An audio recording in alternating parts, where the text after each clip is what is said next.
உத்தராகண்ட் மாநிலத்தின் ஆதி கைலாஷ் யாத்திரை பகுதியில் ஏற்பட்ட நிலச்சரிவால் 100க்கும் மேற்பட்ட யாத்ரீகர்கள் சிக்கி தவிக்கின்றனர். நிலச்சரிவு காரணமாக யாத்திரை பாதை முற்றிலுமாக துண்டிக்கப்பட்டுள்ளது. மகாராஷ்டிராவில் பழைய கட்டடத்தின் 4வது மாடியில் நடந்த புனரமைப்பு பணியின் போது ஸ்லாப் விழுந்ததில் 6 பேர் இறந்தனர். 5 பேர் காயத்துடன் மீட்கப்பட்டு மருத்துவமனையில் அனுமதிக்கப்பட்டுள்ளனர். பயங்கரவாத தாக்குதலை எதிர்கொள்ள பஞ்சாப் அமிர்தசரஸ் பொற்கோயிலில் வான் பாதுகாப்பு அமைப்பு பொருத்தப்பட்டுள்ளதாக தகவல் வெளியானது. இந்த நிலையில் அப்படி எந்த ஏற்பாடும் செய்யப்படவில்லை என இந்திய ராணுவம் தரப்பில் மறுப்பு தெரிவிக்கப்பட்டுள்ளது. ஐபி எனப்படும் இந்திய உளவுத்துறையின் தலைவர் தபன்குமாரின் பதவிக்காலத்தை ஓராண்டு நீட்டித்து மத்திய அரசு உத்தரவிட்டுள்ளது. கடந்த 2022இல் உளவுத்துறை தலைவராக தபன்குமார் நியமிக்கப்பட்ட நிலையில் அவரது பதவிக்காலம் நீட்டிக்கப்பட்டுள்ளது. சென்னை மற்றும் அதன் புறநகர் பகுதிகளில் இடி மின்னல் சூறாவளியுடன் கனமழை பெய்தது. மோசமான வானிலை காரணமாக விமான போக்குவரத்திலும் பாதிப்பு ஏற்பட்டது. 9 விமானங்கள் தரையிறங்க முடியாமல் வானில் வட்டமடித்தன.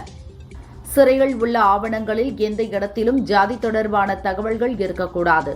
ஜாதிகள் குறித்த தகவலை கைதிகளிடம் பெறக்கூடாது என சிறை விதிகளில் திருத்தம் செய்து தமிழக அரசு உத்தரவிட்டுள்ளது.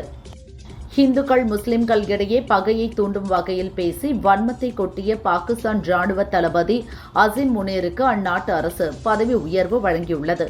ஷெபாஸ் ஷெரீப் தலைமையில் நடந்த அமைச்சரவைக் கூட்டத்தில் இந்த முடிவு எடுக்கப்பட்டுள்ளது.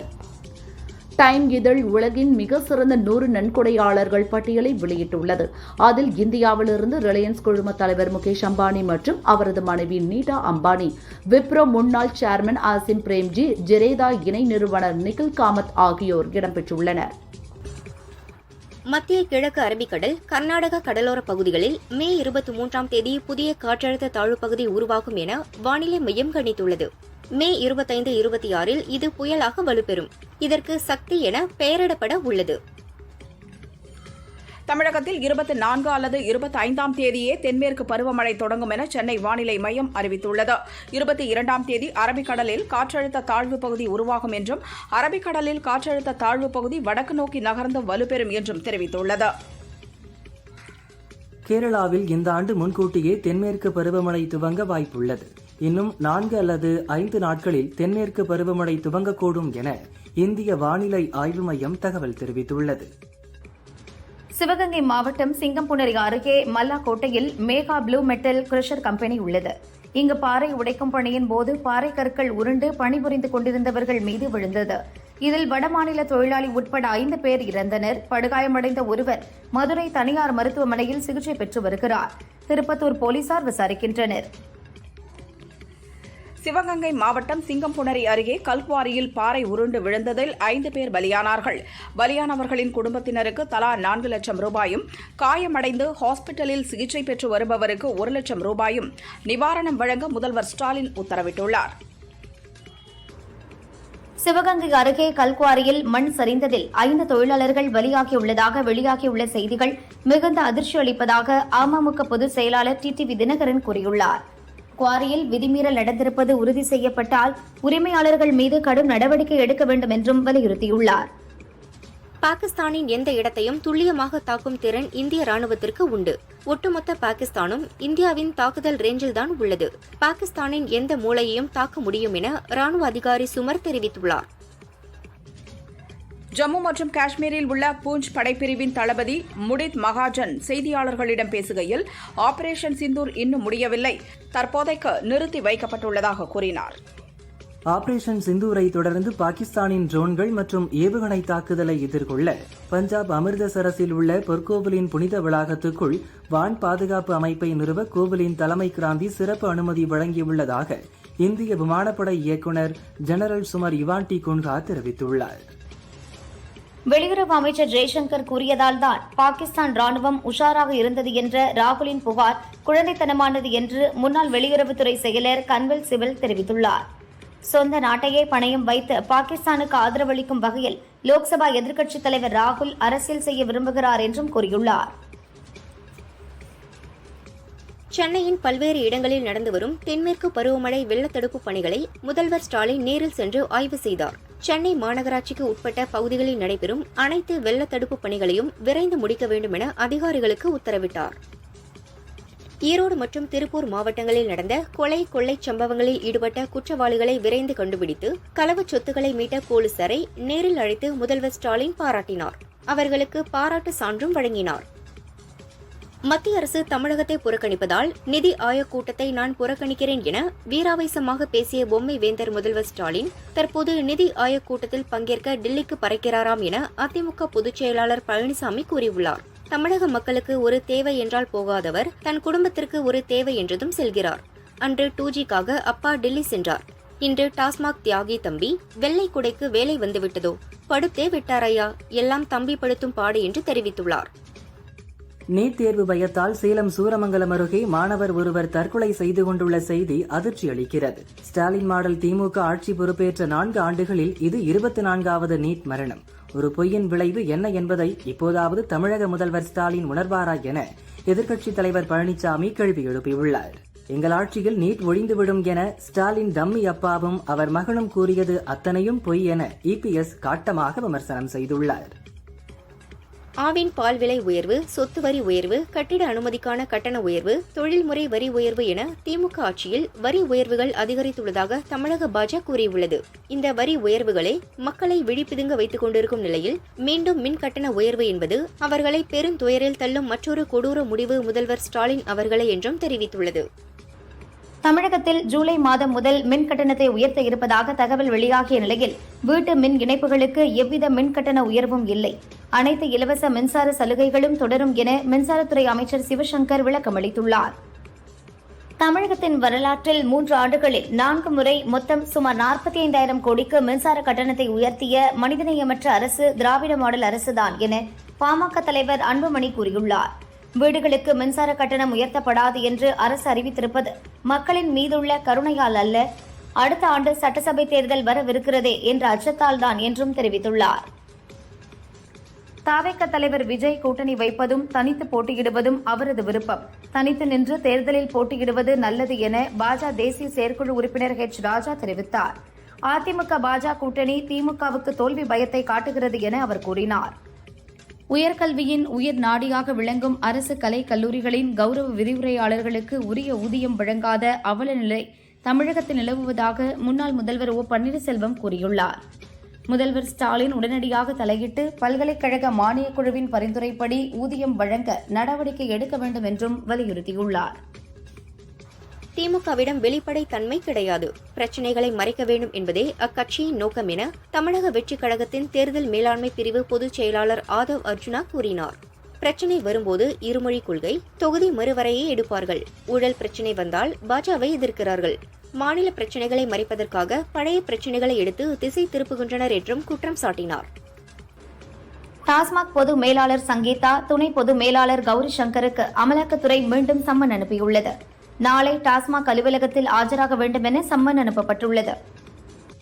கட்சியை பலப்படுத்த பல்வேறு மாவட்டங்களில் திருமாவளவன் சுற்றுப்பயணம் செய்து மாநில மாவட்ட பொறுப்பாளர்களிடம் ஆலோசனை நடத்தி வருகிறார். அப்போது திமுக கூட்டணியில் போட்டியிடுவது உறுதி என்றாலும் இம்முறை அதிக தொகுதிகளை கேட்டுப் பெற வேண்டும் என திருமாவளவனுக்கு மாவட்ட செயலர்கள் அழுத்தம் கொடுத்துள்ளனர். சீனிவாசா கோவிந்தா பாடலுக்கான உரிமை திருமலை திருப்பதி தேவஸ்தானத்திடம் உள்ளது. அந்த பாடலை மற்றவர்கள் பயன்படுத்த சட்டப்படி அனுமதி கிடையாது என திருமலை திருப்பதி தேவஸ்தான நிர்வாக அதிகாரி ஷியாமலா ராவ் தெரிவித்துள்ளார். உத்தரப்பிரதேசத்தில் ராஜ்தானி எக்ஸ்பிரஸ் ரயில் கவிழ்ப்பு சதி முறியடிக்கப்பட்டுள்ளது. ஹார்தோய் மாவட்டத்தில் ரயில் தண்டவாளத்தில் மரக்கட்டைகளை மர்ம நபர்கள் கட்டி வைத்திருந்தனர். அதிர்ச்சியடைந்த ரயில் ஓட்டுநர் அவசர பிரேக் பயன்படுத்தி ரயிலை நிறுத்தினார். டாடா எலக்ட்ரானிக்ஸ் நிறுவனம் ஹோசூர் ஆலையில் ஐபோன் உற்பத்தியை தொடங்கியுள்ளது. ஐபோன் 16, ஐபோன் 16E உட்பட அனைத்து வகை ஐபோன்களின் உற்பத்தியும் ஹோசூர் டாடா ஆலையில் தொடங்கப்பட்டுள்ளது. விசா முடிந்தும் வெளியேறாவிட்டால் நாடு கடத்தப்படுவீர்கள் என இந்தியர்களுக்கு அமெரிக்கா எச்சரிக்கை விடுத்துள்ளது. மேலும் எதிர்காலத்தில் அமெரிக்காவுக்கு பயணம் செய்வதற்கு நிரந்தர தடையை எதிர்கொள்ள நேரிடும் என்றும் தெரிவித்துள்ளது. வக்ஃபு திருத்த சட்டத்தை செல்லாது என்று அறிவிக்க கோரி சுப்ரீம் கோர்ட்டில் திமுக, தவிக தொண்டு நிறுவனங்கள் சார்பில் 70க்கும் மேற்பட்ட மனுக்கள் தாக்கல் செய்யப்பட்டன. மனுக்கள் மீது இன்று விசாரணை நடக்கிறது. தலைமை நீதிபதி கவாய், அகஸ்டின் ஜார்ஜ் மசி ஆகியோரை கொண்ட அமர்வு முன்பு வழக்கு விசாரணை நடக்கிறது. விசாரணை முடிவில் இடைக்கால உத்தரவு பிறப்பிக்கப்படும் என்று எதிர்பார்க்கப்படுகிறது. தமிழகத்தில் 10ஆம் வகுப்பு படித்த பீகார் மாணவி ஜியா குமாரி தமிழ் பாடத்தில் 93 மதிப்பெண் பெற்றதை பாராட்டுகிறேன் என மத்திய கல்வி அமைச்சர் தர்மேந்திர பிரதான் தெரிவித்தார். மொழியின் பெயரால் நாட்டை பிளவுபடுத்த முயற்சிப்பவர்களின் கண்களை ஜியா குமாரி திறந்திருப்பதாக தர்மேந்திர பிரதான் தமிழக அரசை மறைமுகமாக சாடினார். மதுரை மாவட்டம் திருப்பரங்குன்றம் அருகே வளையங்குளத்தில் கனமழை காரணமாக வீட்டின் முன்புற மேற்சுவர் இடிந்து விழுந்தது. இதில் பாட்டி அம்மா பிள்ளை வயது 65, பேரன் வீரமணி வயது 10, வெங்கட்டி என்ற 55 வயது பெண் உட்பட 3 பேர் இறந்தனர். மழையின் காரணமாக மின் துண்டிப்பு செய்திருந்ததால் வீட்டின் வாசலில் அமர்ந்து பேசிக் கொண்டிருந்த போது இந்த சோகம் நிகழ்ந்தது. வடகாடு சம்பவத்தில் அரசு உரிய நடவடிக்கை எடுத்து நீதியை நிலைநாட்ட வேண்டும் என விடுதலை சிறுத்தைகள் கட்சித் தலைவர் திருமாவளவன் வலியுறுத்தினார்.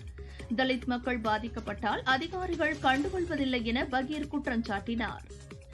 அம்ரித் பாரத் திட்டத்தின் கீழ் முதற்கட்டமாக புதுப்பிக்கப்பட்ட 103 ரயில்வே ஸ்டேஷன்களை பிரதமர் மோடி வீடியோ கான்பரன்ஸ் மூலம் 22ஆம் தேதி திறந்து வைக்கிறார்.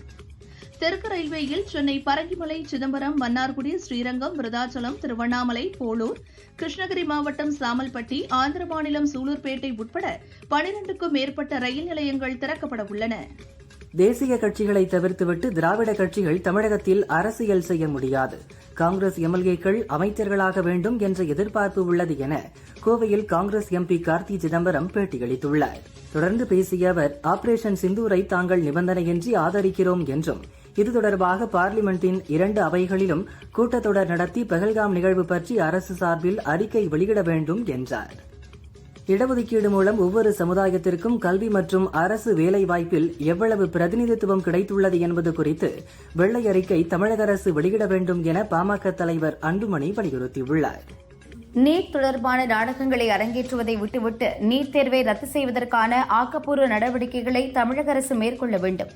மத்திய அரசும் திறந்த மனதுடன் நீட் தேர்வின் பயன்பாடு குறித்து ஆய்வு செய்து அதை ரத்து செய்ய வேண்டும். குறைந்தபட்சம் தமிழகத்திற்கு மட்டுமாவது விலக்களிக்க வேண்டும் என பாமக நிறுவனர் ராமதாஸ் வலியுறுத்தியுள்ளார். தமிழகத்தில் கடந்த சில நாட்களாக பெய்த திடீர் மழையால் குறிப்பாக தஞ்சை, மயிலாடுதுறை, நாகை, திருவாரூர் உள்ளிட்ட டெல்டா மாவட்ட பகுதிகளில் பாதிக்கப்பட்டுள்ள அனைத்து பயிர்களையும் கணக்கெடுப்பு செய்து விவசாயிகளுக்கு உரிய நிவாரணம் வழங்க வேண்டும் என தமிழ் மாநில காங்கிரஸ் தலைவர் ஜி.கே. வாசன் அரசை வலியுறுத்தியுள்ளார். டெல்டா மாவட்டங்களில் அறுவடைக்கு தயாராக இருந்த நெற்பயிர்கள் மழைநீரில் மூழ்கி சேதமடைந்துள்ளன. உரிய ஆய்வு மேற்கொண்டு உடனடியாக இழப்பீடு வழங்கி விவசாயிகளின் வாழ்வாதாரத்தை பாதுகாக்க வேண்டும் என அமமுக பொதுச் செயலாளர் டிடிவி தினகரன் தமிழக அரசுக்கு வேண்டுகோள் விடுத்துள்ளார்.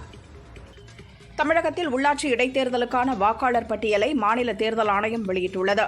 உள்ளாட்சி அமைப்புகளில் காலியாக உள்ள 448 பதவிகளுக்கு இடைத்தேர்தல் நடைபெறவுள்ளது. வங்கக்கடல் மற்றும் அரபிக்கடலில் நிலவும் வளிமண்டல மேலடுக்கு சுழற்சியின் காரணமாக இன்று தமிழகத்தில் 17 மாவட்டங்களில் கனமழை முதல் மிக கனமழைக்கு வாய்ப்பு உள்ளது என வானிலை ஆய்வு மையம் தெரிவித்துள்ளது. சென்னையில் ஒரு சில பகுதிகளில் இடி மின்னலுடன் லேசானது முதல் மிதமான மழைக்கு வாய்ப்பு உள்ளது என கூறியுள்ளது. விடுதலை புலிகள் அமைப்புடன் தொடர்புடைய செயல்பாடுகளுக்காக சிறை தண்டனை பெற்ற இலங்கையைச் சேர்ந்த அகதி இந்தியாவிலேயே வசிக்க அனுமதிக்க வேண்டும் என்று சுப்ரீம் கோர்ட்டில் முறையிட்டார். இந்திய குடிமக்களுக்கு மட்டுமே இந்தியாவில் வசிப்பதற்கான அடிப்படை உரிமை இருக்கிறது. உலகம் முழுவதிலும் இருந்து அகதிகளை ஏற்றுக்கொள்வதற்கு இந்தியா ஒன்றும் தர்மச்சத்திரம் கிடையாது என சுப்ரீம் கோர்ட் கூறியது. புதுச்சேரியில் பாரதிய ஜனதா சார்பில் சிந்தூர் வெற்றி ஊர்வலம் நடந்தது. இதில் நூற்றுக்கணக்கான பெண்கள் பங்கேற்றனர். ஜெய்ஹிந்த் கோஷத்துடன் 100 மீட்டர் தேசிய கொடியை கையில் ஏந்தியபடி 3 கிலோமீட்டர் தூரத்திற்கு ஊர்வலமாக சென்றனர். பேரணியை உள்துறை அமைச்சர் நமச்சிவாயம் துவக்கி வைத்தார். குற்றாலம் மெயினருவி மற்றும் 5 அருவிகளில் இன்று காலை நீர்வரத்து அதிகரித்தது. இதன் காரணமாக குளிக்க தடை விதிக்கப்பட்டது. தற்போது நீர்வரத்து குறைந்ததால் டூரிஸ்டுகள் குளிக்க அனுமதிக்கப்பட்டனர். டூரிஸ்டுகள் உற்சாக குளியல் போட்டனர். விருதுநகர் மதுரை ரோட்டில் ராமபிரான் என்பவருக்கு சொந்தமான ஈஷா சூப்பர் மார்க்கெட் உள்ளது. இங்கு திடீரென தீப்பிடித்தது. 2 வாகனங்களில் வந்த தீயணைப்பு துறையினர் போராடி தீயை அணைத்தனர். இதில் உயிர் சேதம் ஏற்படவில்லை. ஆனால் பல லட்சம் ரூபாய் மதிப்பிலான பொருட்கள் தீயில் எரிந்து பாழாகியது. எஸ்பி கண்ணன் நேரில் ஆய்வு செய்தார். மேற்கு போலீசார் விசாரிக்கின்றனர். நாமக்கல் மாவட்டம் பள்ளிப்பாளையத்தில் பல்வேறு பகுதிகளில் சுமார் 1 மணி நேரத்திற்கு மேலாக பலத்த மழை பெய்தது. பள்ளிப்பாளையம், குமாரபாளையம் சாலை, அக்ரஹாரம், பாரதியார் தெருவில் அமைந்துள்ள தாழ்வான பகுதிகளில் உள்ள சுமார் 10க்கும் மேற்பட்ட வீடுகளில் மழைநீர் புகுந்தது. இதனால் வீட்டில் இருந்த மக்கள் தவிப்புக்கு உள்ளாகினர். கிருஷ்ணகிரி KRP அணையில் நீர்த்திறப்பு அதிகரிப்பால் தென்பெண்ணையாற்றில் வெள்ளப்பெருக்கு ஏற்பட்டுள்ளது. இதன் காரணமாக கிருஷ்ணகிரி, தருமபுரி, திருவண்ணாமலை மாவட்ட மக்களுக்கு வெள்ள அபாய எச்சரிக்கை விடுக்கப்பட்டுள்ளது. பொதுமக்கள் ஆற்றில் குளிக்கவும் ஆற்றை கடக்கவும் வேண்டாம் என அறிவுறுத்தப்பட்டுள்ளது. சென்னையில் சில பகுதிகள் மூழ்கியுள்ளதாக ஆய்வில் தெரியவந்துள்ளது. குறிப்பாக சென்னையில் வேகமாக மூழ்கும் பகுதியாக தரமணி இருப்பதாக சிங்கப்பூரின் நான்யாங் தொழில்நுட்ப பல்கலைக்கழகம் மேற்கொண்ட ஆய்வில் கூறப்பட்டுள்ளது. தூத்துக்குடி வங்கிக்குள் அத்துமீறி நுழைந்து வங்கி கிளை மேலாளர் பாரத் தேசாய் என்பவர் மீது திமுக பகுதி செயலாளர் ஜெயக்குமார், அவரது சகோதரர் காமராஜ் ஆகியோர் தாக்கினர். இதில் 4 பேர் மீது 4 பிரிவுகளின் கீழ் வழக்கு பதிவு செய்து போலீசார் காமராஜை கைது செய்து விசாரணை நடத்தி வருகின்றனர். தப்பிய திமுக பகுதி செயலாளர் ஜெயக்குமார், சியோன், பாரதிய ஜனதா பிரமுகர் மனோகர் உள்ளிட்ட 3 பேரை போலீசார் தேடி வருகின்றனர். வேலூர் மாவட்டம் வெட்டுவானம் பெங்களூர் சென்னை தேசிய நெடுஞ்சாலையில் ரூபாய் 43 கோடி மதிப்பீட்டில் மேம்பாலம் அமைக்கும் பணி நடைபெற்று வருகிறது. இப்பணிக்காக சாலையின் இருபுறமும் சர்வீஸ் சாலை அமைக்கப்பட்டு வாகனங்கள் செல்ல அனுமதிக்கப்பட்டுள்ளது. இந்நிலையில் சென்னைக்கு கிரானைட் கற்கள் ஏற்றிக்கொண்டு சென்ற லாரி செஸ் உடைந்து நின்றது. இதனால் ஒரு வழி பாதை துண்டிக்கப்பட்டு போக்குவரத்து பாதிக்கப்பட்டது. தொடர் மழை காரணமாக ஒகேனக்கல் காவிரி ஆற்றில் நீர்வரத்து வினாடிக்கு 8000 கன அடியாக உயர்ந்துள்ளது. நேற்று மாலை வினாடிக்கு 5000 கன அடி நீர் வந்து கொண்டிருந்த நிலையில் இன்று 8000 கன அடியாக அதிகரித்துள்ளது. சென்னையில் உள்ள ராணிமேரி கல்லூரி வளாகத்தில் உயர்கல்வித்துறை சார்பில் கட்டப்பட்டுள்ள வகுப்பறை கட்டடங்கள், ஆய்வக கட்டடங்கள், பணிமனைகள், விடுதி கட்டடங்கள் உள்ளிட்டவற்றை முதல்வர் ஸ்டாலின் இன்று தொடங்கி வைத்து ஆய்வு செய்தார். 30 ஆண்டுகளுக்கு பின் காரைக்காலில் இருந்து திருநள்ளாறு வழியாக பேரளம் வரை ரயில் சேவை விரைவில் மீண்டும் தொடங்க உள்ளது. இதனையடுத்து காரைக்கால் பேரளம் ரயில் பாதையில் அதிவிரைவு ரயில் சோதனை ஓட்டம் நடைபெற்றது. ரயிலை கண்டு பொதுமக்கள் மகிழ்ச்சி அடைந்தனர். திருச்சி மாவட்டம் தொட்டியம் அருகே குறிஞ்சி நகரில் 1 வாரமாக குடிநீர் சப்ளை இல்லை என கூறப்படுகிறது. ஆத்திரமடைந்த அப்பகுதி மக்கள் 100க்கும் மேற்பட்டோர் தொட்டியம் காட்டுப்புத்தூர் சாலையில் காலி குடங்களுடன் மறியல் போராட்டத்தில் ஈடுபட்டனர். இதனால் போக்குவரத்து பாதித்தது. சம்பவ இடத்திற்கு விரைந்து வந்த தொட்டியம் போலீசார் குடிநீர் கிடைக்க நடவடிக்கை எடுப்பதாக கூறி சமாதானம் செய்து அனுப்பி வைத்தனர். நாமக்கல் மாவட்டம் ராசிபுரம் அடுத்த சிங்களாந்தபுரத்தை சேர்ந்தவர் தங்கமணி, வயது 52. சேலம் மாநகராட்சியில் பில் கலெக்டராக இருந்தார். இந்நிலையில் தங்கமணி வீட்டிலிருந்து மாநகராட்சிக்கு சென்று கொண்டிருந்தார். அப்பநாயக்கன்பட்டி அருகே தனியார் மிட்டாய் கம்பெனி வேன் தங்கமணி 2 வீலர் மீது மோதியது.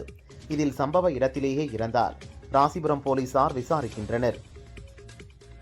தேனி மாவட்டம் ஆண்டிப்பட்டி அருகே உள்ள கோத்தலூத்து கிராமத்தில் இரவில் காற்றுடன் கனமழை பெய்தது. இதனால் ராயர் என்பவருக்கு சொந்தமான 1 ஏக்கர் கொத்தவரைக்காய் செடிகள் உடைந்து சேதமானது. அரசு நிவாரணம் வழங்க வேண்டும் என கோரிக்கை வைத்துள்ளார். தென்காசி மாவட்டம் கடையநல்லூரில் உள்ள RVS வேளாண்மை ஆராய்ச்சி மைய வளாகத்தில் உலக தேனீக்கள் தினத்தை முன்னிட்டு விவசாயிகளுக்கு பயிற்சி முகாம் மற்றும் கருத்தரங்கம் நடந்தது. தேனீக்கள் பற்றியும் தேன்கூடு அமைத்து வருவாய் ஈட்டுவது பற்றியும் பயிற்சி அளிக்கப்பட்டது. தேனி மாவட்டம் ஆண்டிப்பட்டி மலர் சந்தையில் முகூர்த்த நாள் இல்லாத காரணத்தாலும் வியாபாரிகளின் வருகை மிகவும் குறைவாக இருந்ததாலும் பெரும்பாலான பூக்களின் விலை அடியோடு சரிந்தது. தருமபுரி மாவட்டம் பெண்ணாகரம் ஊராட்சி ஒன்றிய அலுவலகம் முன்பாக பல்வேறு தொழிற்சங்கங்களைச் சேர்ந்த ஊழியர்கள் 17 அம்ச கோரிக்கைகளை வலியுறுத்தி ஆர்ப்பாட்டத்தில் ஈடுபட்டனர். கோரிக்கைகளை வலியுறுத்தி கோஷங்களும் எழுப்பினர். இந்திய அணுசக்தி ஆணையத்தின் முன்னாள் தலைவரும் அணுசக்தித்துறை செயலாளருமான டாக்டர் MR ஸ்ரீனிவாசன் காலமானார். அவருக்கு வயது 95. கர்நாடகாவைச் சேர்ந்த ஸ்ரீனிவாசன் ஊட்டியில் வசித்து வந்தார். வயது மூப்பு காரணமாக ஏற்பட்ட உடல்நலக் குறைபாட்டால் அவர் காலமானார். ஸ்ரீனிவாசன் உடலுக்கு நீலகிரி மாவட்ட கலெக்டர் லட்சுமி பவ்யா டன்னீரு, SP நிஷா ஆகியோர் மலர் வளையம் வைத்து அஞ்சலி செலுத்தினர். இவரது இறுதிச் சடங்கு நாளை வெலிங்டனில் நடக்கிறது. கோடை விடுமுறை முடிந்து பள்ளி திறக்கும் முதல் நாளிலேயே மாணவர்களுக்கு புத்தகம் தர நடவடிக்கை எடுக்கப்பட்டுள்ளதாக தமிழ்நாடு பாடநூல் கழகம் தெரிவித்துள்ளது. நீலகிரி மாவட்டம் பந்தலூர் அருகே நெலாக்கோட்டை பகுதி குடியிருப்புகள் மற்றும் கடைவீதிகளில் பந்தலூர் டஸ்கர் 12 என்று அழைக்கப்படும் யானை இன்று காலை உலா வந்தது. மேலும் விலங்கூர் பகுதி கடைகள் குடியிருப்புகளுக்கு மத்தியில் சாலையில் வாக்கிங் சென்றது. சென்னையில் வால்டாக்ஸ் சாலை, புளியந்தோப்பு சாலை உள்ளிட்ட பகுதிகளில் மேற்கொள்ளப்பட்டு வரும் மழைநீர் வடிகால் பணிகளை முதல்வர் ஸ்டாலின் நேரில் சென்று ஆய்வு செய்தார். பணிகள் குறித்து அதிகாரிகளிடம் கேட்டறிந்தார். தேனி மாவட்டம் போடி 7 விவசாய சங்க கல்லூரியில் தோட்டக்கலை மற்றும் மலைப்பயிர் துறையின் விவசாயிகளுக்கான 2 நாள் கருத்தரங்கு கூட்டம் நடந்தது. கருத்தரங்கில் கலந்து கொண்ட கலெக்டர் ரஞ்சித் சிங், மாம்பழங்களை மதிப்பு கூட்டு பொருளாக மாற்றி விற்பனை செய்தால் விவசாயிகளுக்கு லாபம் அதிகரிக்கும் என அறிவுரை வழங்கினார். 200க்கும் மேற்பட்ட விவசாயிகள் கலந்து கொண்டனர். திருநெல்வேலியில் தொழில் போட்டிக்காக எடுக்கப்பட்ட தனது 8 ஏக்கர் நிலத்திற்கு இழப்பீடு தொகை தரவில்லை என கூறி ஆசிரியர் ஒருவர் மதுரை கலெக்டர் ஆபீஸில் தலைகீழாக யோகாசனம் செய்து கோரிக்கை வைத்தார். போலீசார் அவருக்கு அறிவுரை செய்து அழைத்து சென்றனர். கோவை மருதமலை வனப்பகுதியில் உடல்நலக்குறைவால் பாதிக்கப்பட்டு சிகிச்சை பெற்று வந்த பெண் காட்டு யானை இறந்தது. குளுக்கோஸ் நோய் எதிர்ப்பு சக்தி மருந்துகள் கொடுத்து வனத்துறையினர் குணப்படுத்த முயன்றும் பலனளிக்கவில்லை. சென்னை ஓட்டேரி நம்மாழ்வார்பேட்டையில் தர்பூசணி வியாபாரியிடம் பணம் பறித்த சம்பவத்தில் ரவுடி ஜெயக்குமார், அவரது கூட்டாளி சதீஷ் கைது செய்யப்பட்டனர். போலீசார் அழைத்துச் சென்றபோது ரவுடி ஜெயக்குமார் திடீரென பிளேடை விழுங்கிய நிலையில் ஹாஸ்பிட்டலில் அட்மிட் செய்யப்பட்டுள்ளார். சூலூர் பேரூராட்சி பகுதிகளில் அனுமதியின்றி அமைக்கப்பட்ட கட்சி கொடிக்கம்பங்களை போலீஸ் பாதுகாப்புடன் பேரூராட்சி அதிகாரிகள் அகற்றினர். அகற்றப்பட்ட கொடிக்கம்பங்கள் பேரூராட்சி அலுவலகத்தில் வைக்கப்பட்டன. ஹோசூர் அருகே பூனப்பள்ளி பகுதியில் பழைய இரும்பு கழிவுப் பொருட்களை ஏற்றிச் சென்ற லாரி சாலையோரம் கவிழ்ந்து விபத்துக்குள்ளானது. அந்த லாரியை கிரேன் உதவியுடன் மீட்கும் பணி நடந்தது. இதனால் அப்பகுதியில் கடும் போக்குவரத்து நெரிசல் ஏற்பட்டது. சாலையின் இருபுறங்களிலும் 2 கிலோமீட்டர் தூரத்துக்கு வாகனங்கள் அணிவகுத்து நின்றன. லாரி மீட்கப்பட்ட பிறகு வாகனங்கள் ஒன்றன் பின் ஒன்றாக புறப்பட்டுச் சென்றன. இந்தியா பாகிஸ்தான் போர் பதற்றம் நிலவிய நேரத்தில் ஜம்மு காஷ்மீரிலிருந்து தமிழகம் அழைத்து வரப்பட்ட மாணவர்கள் முதல்வர் ஸ்டாலினை சந்தித்து நன்றி தெரிவித்தனர்.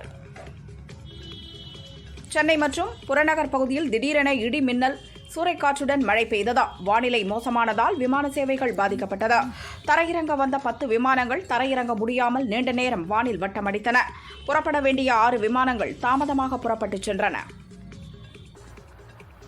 தேனி உழவர் சந்தையின் ஒரு பக்க சுற்றுச்சுவர் திடீரென இடிந்து விழுந்தது. இதில் காய்கறி விற்பனை செய்யும் மயில்தாய் என்ற மூதாட்டிக்கு கால் முறிவு ஏற்பட்டது. தனலட்சுமி என்ற பெண்ணுக்கு தலை மற்றும் காலில் காயம் ஏற்பட்டது. இருவரும் உடனடியாக ஹாஸ்பிட்டலில் அட்மிட் செய்யப்பட்டனர். தேனி போலீசார் விசாரிக்கின்றனர். வேலூர் சுண்ணாம்புப்பேட்டை பகுதியில் ஆட்டுப்பட்டியில் அடைத்து வைக்கப்பட்டிருந்த 9 ஆடுகளை மர்ம நபர்கள் திருடி சென்றனர். இந்த சம்பவம் குறித்து விசாரணை நடக்கிறது. தஞ்சாவூரில் சர்க்கஸ் கூடாரத்தில் இருந்த ஒட்டகம் காணாமல் போனது. இது தொடர்பாக வழக்கு பதிவு செய்த போலீசார் ஒட்டகத்தை திருடிய நபர்களை தேடுகின்றனர். திருச்சி திருவெரும்பூரை சேர்ந்த பெண் வங்கி ஊழியர் வித்யா, இவர் அம்மன் நகர் பகுதியில் நடந்து சென்றபோது அவ்வழியே வந்த மர்ம நபர்கள் அவர் அணிந்திருந்த 6 பவுண்ட் தாலி செயின் மற்றும் 3 பவுண்ட் செயின் என 2 தங்க செயின்களை பறித்துக் கொண்டு எஸ்கேப் ஆனார்கள். புகாரின் பேரில் திருவெரும்பூர் போலீசார் மணிகண்டகுமார் மற்றும் 17 வயதுடைய சிறுவன் ஆகிய இருவரை கைது செய்தனர். நகைகளை பறிமுதல் செய்து சிறையில் அடைத்தனர். திருச்சி ஏர்போர்ட்டில் சுங்கத்துறை அதிகாரிகள் பயணிகளிடம் சோதனை செய்தனர். அப்போது ஒரு பயணி 3 கிலோ ஹைட்ரோபோனிக் என்ற உயரக கஞ்சாவை மறைத்து கடத்தி வந்தது தெரிந்தது. கஞ்சாவை பறிமுதல் செய்த அதிகாரிகள் அந்த பயணியிடம் தீவிர விசாரணை மேற்கொண்டு வருகின்றனர். தமிழகத்திலிருந்து கேரளாவுக்கு 70 லட்சம் ரூபாய் பணம் மற்றும் 200 கிராம் தங்கத்தை 3 பேர் கடத்தி சென்றனர். பாலக்காடு மாவட்டம் வேலந்தவலத்தில் போதைப்பொருள் தடுப்பு பிரிவு போலீசார் கடத்தலில் ஈடுபட்ட கோவையைச் சேர்ந்த சாகர், மணிகண்டன், சந்தீப் ஆகியோரை கைது செய்தனர். அவர்களிடமிருந்த பணம், நகை ஆகியவற்றை பறிமுதல் செய்து விசாரிக்கின்றனர். செங்கல்பட்டில் டோல்கேட் அருகே நிறுத்திய லாரியை மர்ம நபர் கடத்தி சென்ற சம்பவம் பரபரப்பை ஏற்படுத்தியது. 15 கிலோமீட்டர் தூரத்திற்கு போலீசார் விரட்டி சென்று பிடித்தனர். ஆந்திராவிலிருந்து கஞ்சா வாங்கி வந்து குடங்கையூர் பகுதியில் விற்ற சரித்திர பதிவேடு ரவுடி கைதானார். 21 கிலோ கஞ்சா பறிமுதல் செய்யப்பட்டது. கேரள அரசால் முன்மொழியப்பட்ட பல்கலைக்கழக சட்டங்கள் திருத்த மசோதா சர்ச்சைக்குரிய விவாதங்களை எழுப்பியிருக்கிறது. பல்கலைக்கழகம் மற்றும் கல்லூரி ஆசிரியர்கள் மாநில அரசின் சட்டங்கள், பல்கலைக்கழக கொள்கைகளை விமர்சிக்க தடை விதிக்கிறது. அதே சமயம் மத்திய அரசின் சட்டங்கள் மற்றும் கொள்கைகளை விமர்சனம் செய்ய திருத்த மசோதா அனுமதிக்கிறது. ஐதராபாத் கவர்னர் அலுவலகத்தில் ஹெல்மெட் அணிந்து வந்த மர்ம நபர் முக்கிய ஆவணங்கள் அடங்கிய 4 ஹார்ட் டிஸ்குகளை திருடி சென்ற சம்பவம் பெரும் பரபரப்பை ஏற்படுத்தியுள்ளது. இந்த சம்பவம் தொடர்பாக ஒப்பந்த ஊழியரிடம் விசாரணை நடக்கிறது. தங்கம் விலை சவரனுக்கு 360 ரூபாய் குறைந்து 69,680 ரூபாய்க்கு விற்கப்படுகிறது. தங்கத்தின் விலை ரூபாய் 45 குறைந்து கிராம் ரூபாய் 8,710க்கு விற்பனையாகிறது. வெள்ளி விலை 1 ரூபாய் குறைந்து கிராம் ரூபாய் 108க்கு விற்பனை செய்யப்படுகிறது. இந்தியா பாகிஸ்தான் மோதலின் போது பாகிஸ்தான் தாக்குதலால் பாதிக்கப்பட்ட பொதுமக்களை ஆதரிக்கும் ஒருவித மனிதாபிமான முயற்சியாக ஜம்மு காஷ்மீரின் உரி செக்டாரின் எல்லைப் பகுதியில் இந்திய ராணுவம் இலவச மருத்துவ முகாமிற்கு ஏற்பாடு செய்துள்ளது. சிங்கப்பூர், ஹாங்காங்கில் கொரோனா பரவல் அதிகரித்து வரும் நிலையில் இந்தியாவில் கொரோனா பாதிப்பு குறித்து கண்காணித்து வருவதாக மத்திய சுகாதாரத்துறை தெரிவித்துள்ளது. தற்போதைய நிலவரப்படி நாடு முழுவதும் 257 பேர் மட்டுமே கொரோனாவுக்கு சிகிச்சை பெறுகின்றனர். இந்தியாவில் கொரோனா கட்டுக்குள் உள்ளது. மேலும் கடந்த வாரத்தில் கேரளாவில் 69 பேரும், மகாராஷ்டிராவில் 44 பேரும், தமிழகத்தில் 34 பேரும் கொரோனா தொற்றால் பாதிக்கப்பட்டதாக தெரிவித்துள்ளது. அசாம் மாநிலம் கவுஹாத்தி மாவட்டத்தில் பெய்து வரும் கனமழை காரணமாக பல பகுதிகள் வெள்ளத்தில் மூழ்கியுள்ளன. இதனால் அம்மாநில மக்களின் இயல்பு வாழ்க்கை பெரிதும் பாதிக்கப்பட்டுள்ளது. முன்சிப், மேஜிஸ்ட்ரேட் போன்ற சிவில் நீதித்துறை பணிகளுக்கு விண்ணப்பிக்க 3 ஆண்டுகள் வழக்கறிஞராக கட்டாயம் பயிற்சி பெற்றிருக்க வேண்டும் என சுப்ரீம் கோர்ட் தீர்ப்பு வழங்கியுள்ளது. பஞ்சாபில் உள்ள இந்தியா பாகிஸ்தான் எல்லையான அட்டாரி வாகா எல்லையில் இன்று முதல் மீண்டும் கொடியிறக்கும் நிகழ்வு நடைபெற்றது. பெஹல்காம் தாக்குதலுக்கு பிறகு கடந்த 8ஆம் தேதி இந்நிகழ்வு ரத்து செய்யப்பட்ட நிலையில் 12 நாட்களுக்கு பின் கொடியிறக்கும் நிகழ்வு இன்று கோலாகலமாக நடந்தது. இதனை காண நாளை முதல் பொதுமக்களுக்கும் அனுமதி வழங்கப்படும் என BSF அதிகாரிகள் தெரிவித்தனர். ஒட்டுமொத்த பாகிஸ்தானும் இந்தியாவின் தாக்குதல் ரேஞ்சுக்குள் தான் உள்ளது என விமானப்படை அதிகாரி சுமர் இவான்டி குன்ஹா தெரிவித்தார். பாகிஸ்தானில் உள்ள எந்த ஒரு மூலையையும் இந்தியாவால் தாக்க முடியும். ராவல்பிண்டியில் உள்ள ராணுவ தலைமையகத்தை கைபர் பக்துன்குவா மாகாணத்துக்கு மாற்றினாலும் கூட அடிப்போம். அதுவும் எங்கள் தாக்குதல் ரேஞ்சுக்குள் தான் உள்ளது என அவர் கூறினார். சுப்ரீம் கோர்ட்டில் இன்று நடந்த வக்ஃபு சட்ட திருத்தத்துக்கு எதிரான வழக்கில் முந்தைய சட்டங்கள் சிறுபான்மையினரின் வழிபாட்டு உரிமைகளை பறிக்காத வண்ணம் இருந்தது. ஆனால் புதிய வக்ஃபு சட்டம் அதனை பறிக்கும் வகையில் உள்ளது. புதிய வக்ஃபு சட்டத்தால் வரலாற்று சின்னமான தாஜ்மஹால் கூட கைவிட்டு போகும் நிலை உள்ளது என மூத்த வழக்கறிஞர் கபில் சிபல் விவாதம் செய்தார். கேரள மாநிலம் கோழிக்கோடு, வயநாடு, கண்ணூர், காசர்கோடு ஆகிய 4 மாவட்டங்களுக்கு அதிக கனமழைக்கான ரெட் அலர்ட் விடுக்கப்பட்டுள்ளது. நிலச்சரிவு, திடீர் வெள்ளம் ஏற்படும் பகுதிகளில் வசிப்பவர்கள் பாதுகாப்பான இடங்களுக்கு செல்லுமாறு வானிலை மையம் தெரிவித்துள்ளது. மயிலாடுதுறை தருமபுரம் ஆதீனத்தில் ஞானசம்பந்தர் குரு பூஜை விழா விமர்சையாக நடந்தது. தரும ஆதீனம் 27வது குருமகா சன்னிதானம் ஸ்ரீலஸ்ரீ கைலை மாசிலாமணி தேசிக ஞானசம்பந்தர் பரமாச்சாரிய சுவாமிகள் திரு ஆபரணங்கள் அணிந்து கொண்டு திருக்கூட்ட அடியவர்கள் படைசூழ சிவிகை பல்லக்கில் எழுந்தருளினார். 4 வீதிகளிலும் பூரண கும்ப மரியாதையுடன் பக்தர்கள் குருமகா சன்னிதானத்திற்கு வரவேற்பு அளித்தனர். தொடர்ந்து 27வது குருமகா சன்னிதானம் ஞான குலுக்காட்சியில் எழுந்தருள திருப்பனந்தாள் ஆதீன இளவரசு ஸ்ரீமத் சபாபதி தம்பிரான் சுவாமிகள் அபிஷேகம் செய்து மகா தீபாராதனை செய்தனர். திருச்சி துறையூர் அருகே உள்ள பெருமாள் மலை பிரசன்ன வெங்கடாச்சலபதி சுவாமி கோயிலில் திருக்கல்யாண நிகழ்வு கோலாகலமாக நடந்தது. இதில் ஆயிரக்கணக்கான பக்தர்கள் பங்கேற்று சாமி தரிசனம் செய்தனர். பிரீமியர் லீக் தொடரின் ஒழுங்கு விதிமுறைகளை மீறியதற்காக லக்னோ வீரர் திக்வேஷ் சிங் ரதிக்கு 50% போட்டி கட்டணம் அபராதமாக விதிக்கப்பட்டது. மேலும் இந்த சீசனில் இதுவரை 5 முறை டிமெரிட் புள்ளிகளை பெற்றுள்ளதால் அடுத்த போட்டியில் விளையாட தடை விதிக்கப்பட்டுள்ளது. IPL தொடரில் ராஜஸ்தான் அணிக்காக 14 வயதே ஆன வைபவ் சூரியவன்ஷி என்ற வீரர் விளையாடி வருகிறார். அறிமுகமான முதல் போட்டியில் ஆட்டமிழந்து செல்லும் போது கண் கலங்கியபடி செல்லும் வீடியோ வெளியானது. அனைவரும் அவர் அழுததாக நினைத்தனர். இதற்கு விளக்கம் அளித்துள்ள சூரியவன்ஷி, நான் எப்போது அழுதேன்? மின் விளக்குகளிலிருந்து வந்த பிரகாசமான வெளிச்சத்தால் கண்களை கசக்கியபடி நடந்தேன். அதை வைத்து நான் அழுகிறேன் என மக்கள் நினைத்தார்கள். உண்மையில் நான் அழவில்லை என கூறினார். நடப்பு IPL தொடரில் குஜராத், பெங்களூரு, பஞ்சாப் அணிகள் பிளே ஆஃப் சுற்றுக்கு முன்னேறின. மீதமுள்ள ஒரு இடத்துக்கு மும்பை, டெல்லி அணிகளுக்கு இடையே போட்டி நிலவுகிறது. இந்நிலையில் அதிக முறை பிளே ஆஃப் சுற்றுக்கு முன்னேறிய அணிகளின் பட்டியலில் மும்பை அணியை பெங்களூரு சமன் செய்துள்ளது. இரு அணிகளும் 10 முறை பிளே ஆஃப் சுற்றுக்கு முன்னேறியுள்ளன. IPL கிரிக்கெட் தொடரில் பெங்களூரு, ஹைதராபாத் அணிகள் மோதும் ஆட்டம் 23ஆம் தேதி பெங்களூருவில் நடக்க இருந்தது. மழை காரணமாக இந்த போட்டி லக்னோவுக்கு மாற்றப்பட்டுள்ளது. எங்களது திருமண வாழ்வு இந்த நிலைக்கு வந்ததற்கு 3வது நபரே காரணம். உங்கள் வாழ்வின் ஒளி என அறியப்படும் அவர் நம் வாழ்வில் இருளை கொண்டு வந்துள்ளார். என் கணவருக்கு நிம்மதி கிடைக்கவே நான் விரும்புகிறேன். ஆனால் அந்த நிம்மதி எல்லா கடினமான நேரத்திலும் துணை என்ற ஒருவரை கொச்சைப்படுத்துவதன் மூலம் கிடைக்காது என ஆர்த்தி ரவி தனது சோசியல் மீடியா பக்கத்தில் பதிவிட்டுள்ளார். விலங்கு வெப் சீரிஸ் தந்த வரவேற்பால் கதை தேர்வு விஷயத்தில் கவனமுடன் இருந்து வருகிறார் நடிகர் விமல். தற்போது தேசிங்கராஜா 2, பரமசிவன், ஃபாத்திமா ஆகிய படங்களில் நடித்து வருகிறார். அடுத்து மலையாளத்தில் மஞ்சமேல் பாய்ஸ் படப்புகழ் சிதம்பரம் இயக்கத்தில் வெளியான ஜென் ஈமேன் என்ற படத்தின் தமிழ் ரீமேக்கில் நடிக்க உள்ளார். சிதம்பரத்தின் உதவி இயக்குனர் ஒருவர் இயக்கப் போகிறார். கோடை விடுமுறை முடிய இன்னும் 10 நாட்களே உள்ளது. இந்த வாரம் வெளியாகும் படங்களை பார்க்க ரசிகர்களுக்கு கொஞ்சம் நேரம் கிடைக்கலாம். அதனால்தான் என்னவோ மே 23இல் 7 படங்கள் ரிலீஸ் ஆவதாக அறிவிக்கப்பட்டுள்ளன. விஜய் சேதுபதியின் ஏஸ், சண்முக பாண்டியனின் படை தலைவன் ஆகியவற்றுடன் அகமொழி விழிகள், ஆக கடவன, மையல், திருப்பூர் குருவி, ஸ்கூல் உள்ளிட்ட படங்கள் ரிலீஸ் ஆகின்றன. பாடகி சின்மயியின் கணவர் நடிகர் ராகுல் ரவீந்திரன் இயக்கியுள்ள கேர்ள் ஃபிரெண்ட் படத்தில் கதையின் நாயகியாக நடித்துள்ளார் ரஷ்மிகா. படம் முடிந்து பல மாதங்களாக ரிலீஸ் பற்றிய எந்த தகவலும் இல்லை. இது பற்றி ரசிகர்கள் ரிலீஸ் த கேர்ள் ஃபிரெண்ட் என்ற ஹேஷ்டேக்கை உருவாக்கி ட்ரெண்ட் செய்தனர். இதற்கு ரஷ்மிகா உங்களை காக்க வைத்துள்ளோம் என்பது புரிகிறது. சிறந்த படமாக வெளிக்கொண்டு வர ராகுல் பணியாற்றி வருகிறார். இதுவரை வெளியான படங்களில் இதுவும் வித்தியாசமான படமாக இருக்கும் என உறுதியாக நம்பலாம் என தெரிவித்துள்ளார். மாரி செல்வராஜ் இயக்கத்தில் பைசன் படத்தில் நடித்துள்ளார் விக்ரம் மகன் துரு. தீபாவளிக்கு இப்படம் வெளியாகிறது. அடுத்தபடியாக 2023இல் ஹிந்தியில் வெளியான கில் படத்தின் தமிழ் ரீமேக்கில் இவரை நடிக்க வைக்க பேச்சு நடக்கிறது. நிகில் நாகேஷ் பட் இயக்கிய கில் படத்தில் லஸ்யா லால்வானி, தன்யா மணித்லா ஆகியோர் முதன்மை வேடத்தில் நடித்துள்ளனர். ஆக்ஷன் கலந்த த்ரில்லர் படமாக வெளியானது. அயன் முகர்ஜி இயக்கியுள்ள வார் 2 படத்தில் ஹிருத்திக் ரோஷன், ஜூனியர் NTR, கியாரா அத்வானி ஆகியோர் நடித்துள்ளனர். ஸ்பை யூனிவர்ஸ் எனும் உளவு சார்ந்த படமாக உருவாகியுள்ளது. இதன் டீசர் வெளியிடப்பட்டுள்ளது. இது பற்றி கியாரா கூறுகையில், யஷ் ராஜ் பிலிம்ஸில் முதல் படம், முதல் அதிரடி படம். ஹிருத்திக், ஜூனியர் NTR, அயன் முகர்ஜி ஆகியோருடன் முதல் படம். இவ்வளவு ஏன், முதல் முறையாக பிகினி உடையில் நடித்தது என இந்த படத்தில் எனக்கு முதல் முறையாக பல விஷயங்கள் உண்டு என குறிப்பிட்டுள்ளார்.